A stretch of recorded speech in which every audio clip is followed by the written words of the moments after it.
we have the biggest range of sanctions that we've ever imposed as a country that have been implemented on Vladimir Putin and on Russia. It's a whole range of different things. I want to show you kind of one example of the kinds of things that we've been looking at here at Sky. In particular, one thing we can track is the flow of goods that are still going into Russia or not going into Russia. And what this line is showing you is it's known as high priority items. Basically, it's the stuff that is turning up on the battlefield that can be turned into weapons. So components from the UK that can get fashioned into drones and into weapon parts. And these are obviously banned from going into Russia. And when the invasion happened and those sanctions were imposed, you can see, look, the line of exports from the UK to Russia went down to basically zero.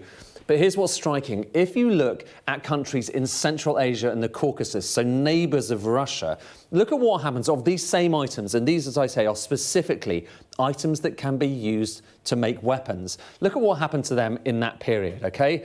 So they were low, low, low, low, low, and then suddenly they jump up dramatically after those sanctions were imposed, and now actually at a kind of a similar level to what they were going into Russia beforehand. This is specifically, I'll give you an example of the kinds of things we're talking about here. We are talking about, this is breaking down the kinds of things that are now flowing into those Russian neighbours that weren't before. Drone parts, telephone switching equipment, data processing machines, optical sensors, cameras, navigational aids. This is just giving you a sense of what has happened in reality when those sanctions were imposed. Now, like I say, this is just one side of it. This is trade. There's a whole range of other things. There's sanctions on oil, on energy, on individuals, and financial sanctions. And the head of the organisation that deals with all those financial sanctions specifically has just been up in front of the Treasury Select Committee. And one of the questions I'm going to show you now is from the head of that committee about how much in the way of fines have actually been imposed as a result of that. Listen to this. Given the severity of the sanctions on Russia, which is, and that they happened the way they happened, would you have expected when all this started that you would have issued more fines? I think the figure at the moment is lower than we would want, and we hope to have more cases come out that will present a more rounded, fuller picture of our enforcement action. I will certainly be very disappointed if we come back before you or another committee in a year's time and we've only got this £15,000 fine, because I think we would hope more of the caseload to have emerged and to have become public by then.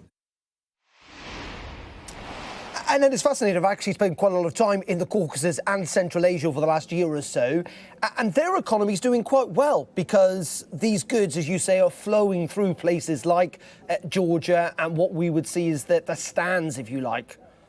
That's right. In fact, we've been tracking not just the flow of goods, drone parts and all those other things, but also something you can track slightly more easily of the flow of cars. And when you look at how many cars, it's the same. We'll show you a similar picture here. The flow of luxury cars that used to go to Russia, mostly luxury cars, went to zero. And again, look at what happened after sanctions were imposed. They just went through the roof in other countries, particularly Azerbaijan. And we know that from Azerbaijan, they've been moved elsewhere as a result of these sanctions. They've been moved to places like Georgia. And what happened quite recently is we went out, you can see just kind of a representation of it here on the screen there.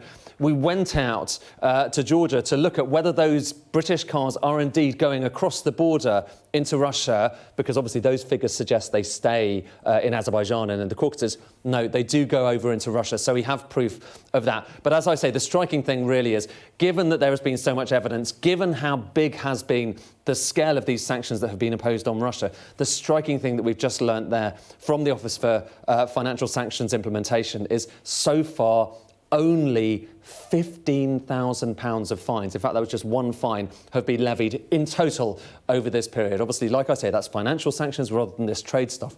But still, it is perhaps a surprisingly small number. Only on this, Ed, what's your take on how do we stop this? Or is it impossible to stop it? Essentially, are sanctions always going to be limited in what they can do? I think it's really difficult, Darren, but I think that more attention needs to be going into where these goods are actually going. So what can you do with Azerbaijan, to stop those goods going in? Do you impose sanctions on Azerbaijan, on Georgia, on these countries as well for that indirect flow of goods into Russia? But the awkward thing here is, well, we've just had the COP, haven't we? We've just had COP29 has just happened in Azerbaijan. You've got the government here, the Foreign Office, are desperate to try to cozy up to a lot of these countries to ensure that they come closer to the fold, to the Western fold. So it is awkward. But the upshot of all of this is that Vladimir Putin is able to support his regime and able to get weapons on the battlefield and able to continue to buy all of the luxuries that Russians rather like. And so the sanctions regime is certainly leakier than a lot of people might have hoped for.